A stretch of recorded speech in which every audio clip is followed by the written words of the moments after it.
Parts like Cora aren't written every year. I can't afford to let such an opportunity slip through my fingers. I'm sure if it's your destiny to be a success, Eve, you will be, but one can't control these things. I've done all I can to help you.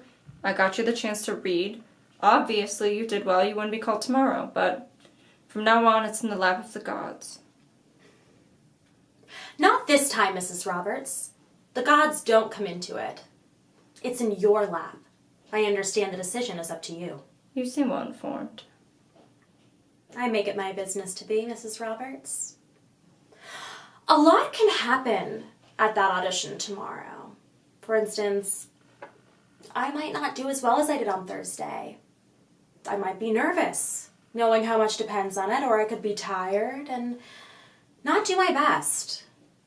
I dare not leave such things to fate. I must know in advance that you'll choose me. That would hardly be fair to Vera Franklin, wouldn't it? As I explained to you, I must be very impartial about this. I must be honest. Honest, Mrs. Roberts. Yes, honest. You must get it into your head, Eve. I can give you no promise that you'll be chosen. Since you're so determined to be honest, I'll have to speak plainly. Go ahead, Eve. This is very interesting. Your friendship with Miss Crane means a good deal to you, doesn't it? So? I wonder how she'd react if she knew that you deliberately made her miss that performance that night. Even your husband was annoyed with you for doing it. Just think how much more angry she'd be to hear about it. She'd be outraged. She's always wondered how I managed to get the press there in time. It wouldn't be difficult to convince her that this was a prearranged stunt if I told her that I called them in the morning.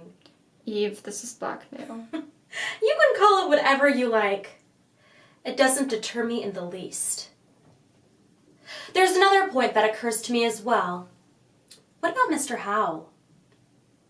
How do you think he'd behave should he learn the truth as well? Shall I tell you? I think it might cause a real break between the four of you. He might even be so disgusted that he'd call off your husband's show altogether. That would be a shame, wouldn't it? You'd ruin the whole production if you couldn't get the part. I wouldn't hesitate for a moment. Now, don't let's waste time on words. Do I get the part tomorrow, or shall I go straight from here to Miss Crane's apartment? They may not listen to me. Suppose I say I like you best and they still choose Vera. I can't put a gun to their heads. If, in spite of what you advise, they decide on her, then I suggest you tell your husband the truth. Let him know what I've threatened to do. He'll change his mind and choose me. I kind of got the sense he liked me best anyway. I can't tell him. I've already lied to him and swore you to know in advance you were going on that night. He'd never forgive me. All the more reason to convince them first, isn't it? They're undecided. They don't have their minds made up. You can do that for them, Mrs. Roberts. Men are puppets. You can pull the strings. You've done it very ably before. Don't underestimate yourself. Now, Mrs. Roberts, what's your answer? So be it, Eve. If you keep your mouth shut, I'll do what I can to get you the part.